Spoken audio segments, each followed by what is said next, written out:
natatakot ako. Jessa, stop that uro-uro like super legit and all. Jessa, garo ka palpal. You are so rebook. Stop that uro-uro. You make pikit your eyes. I have a surprise. Ang diklom ka pang hiling ko. Palpal. Of course. Kung ano-ano ka talaga. Ang diklom ka pang hiling ko. Jessa, palpal ka talaga. Of course, nakapikit ka. Madiklom talaga ang panghiling mo. Like super legit and all.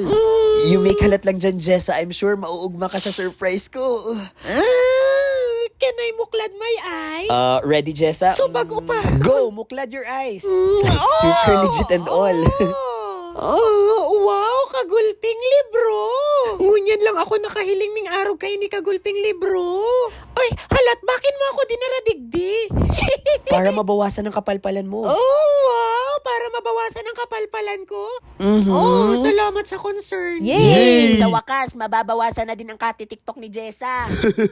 Tsaka para maiba binabasa ni Jessa, puro siya Wattpad. Anong maraot sa pagtitiktok? Mayo man, pero gabos ning sobra maraot, dahil mo din dapat lingawan ang pag-aadal tsaka pagbabasa.